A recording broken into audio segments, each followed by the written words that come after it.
warahmatullahi ta'ala wabarakatuh. Alhamdulillahirabbil alamin. Wassalatu wassalamu ala asrofil anbiya'i wal mursalin wa ala alihi wa ashabihi ajmain. Asyhadu an la ilaha illallah wahdahu la syarikalah wa asyhadu anna Muhammadan abduhu wa rasuluhu la nabiyya ba'dah.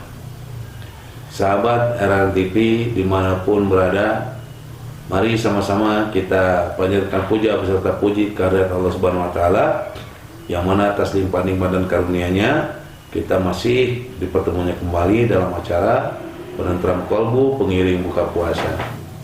Sebagai seorang muslim, kita dianjurkan bahkan diwajibkan untuk memilih teman dalam bergaul.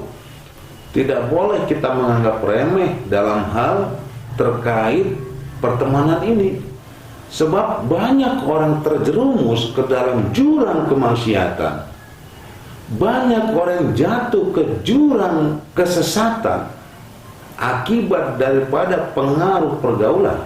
Namun tidak sedikit orang yang mendapat hidayah, berbuat banyak amal kebaikan karena sebab bergaul dengan orang soleh.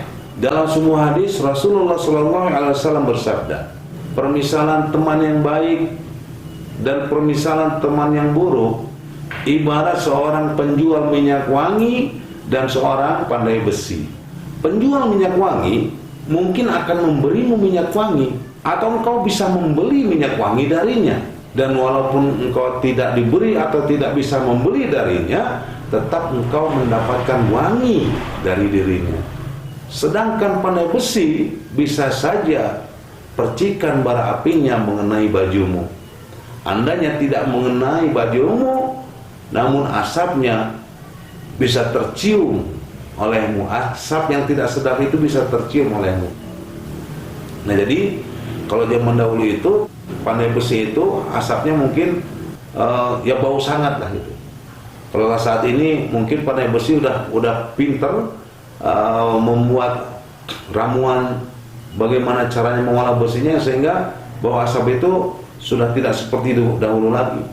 Namun kalau sebagai contoh kasus saja kita bisa lihat, misalnya kita berteman dengan tukang las. Nah, ini bertemannya itu bukan maksudnya menyepelekan pekerjaannya ya, bukan disangka misalnya lebih mulia orang berjual minyak wangi daripada pandai besi, daripada tukang las, bukan begitu. Ini maksudnya adalah kalau kita bergaul dengan orang yang penjual minyak wangi, minimalnya kita mendapat wangi dari tubuhnya. Kalau kita tidak dapat diberi olehnya minyak wangi, kita tidak mampu membeli, tapi kita bisa mencium harum wangi dari dirinya. Nah, kalau kita bergaul dengan tukang besi, ketika tukang besi itu menempa besinya, kita akan kena percikan api. Baju kita, busana kita bisa kena percikan api. Kalau tidak, bisa kecium asapnya. Nanti kita lihat misalnya contoh kasus di tukang las lah.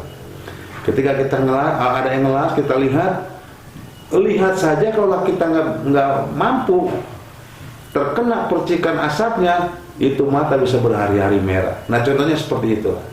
Jadi bukan mengomentarin profesi. Ini apabila kita dekat dengan orang-orang yang seperti itu akan terkena percikannya. Nah, ini kalau orang yang mampu mengambil manfaat, misalnya tadi ketika penempa besi itu menempahkan besinya, percikan itu kena. Kalau kita berteman dengan teman yang kurang bagus, ketika teman itu berbuat onar atau membuat percikan api, kita itu juga akan kena. Nah, contohnya seperti itu. Jadi Rasulullah SAW memberi gambaran teman yang baik itu seperti tukang penjual minyak wangi, yang kurang baik seperti pandai besi. Maaf, sekali lagi bukan profesi.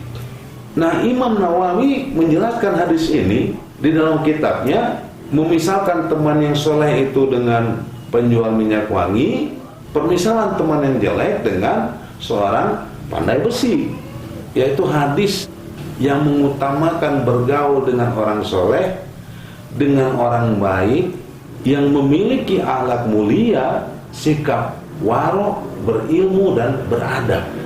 Sekaligus juga terdapat larangan bergaul dengan orang yang buruk, kurang beradab, yang mempunyai sifat tercela. Bahkan Syekh Ibnu Hajar Asqalani rahimahullah menjelaskan dalam kitabnya tentang hadis ini pula, beliau menjelaskan dalam hadis tersebut menunjukkan larangan berteman dengan orang yang dapat merusak agama maupun dunianya, dan mendorong seseorang bergaul dengan orang-orang yang dapat memberikan manfaat dalam agama dan dunianya. Nah, bagi kita juga secara otomatis harus mampu mengambil kesimpulan, oh berarti berteman itu harus dipilih. Kalaulah yang kira-kira akan memercikan api dirinya, akan kira-kira membuat rusak agama kita, membuat rusak dunia kita, atau membuat rusak usaha kita misalnya, rumah tangga kita misalnya, atau apapun yang ada di kita misalnya, nah ini harus bagaimana caranya menghindari. Nah, seperti perumpamaan yang dicontohkan dalam sabda baginda Nabi besar Muhammad SAW, teman yang baik umpama seperti penjual minyak wangi, teman yang buruk itu seumpama seperti penempa besi. Yang mudah-mudahan kita bisa mengambil kesimpulan dari sini bagaimana caranya memilih teman atau sahabat yang baik dalam kehidupan kita sehari-hari, yang sehingga bisa membangkitkan girah beragama, bisa membangkitkan rasa semangat kita beribadah, dan juga membangkitkan dunia kita untuk hidup bermanfaat bagi orang lain. Demikian, mudah-mudahan bermanfaat. Wallahu muwaffiq ila aqwamit thoriq. Assalamualaikum warahmatullahi taala wabarakatuh.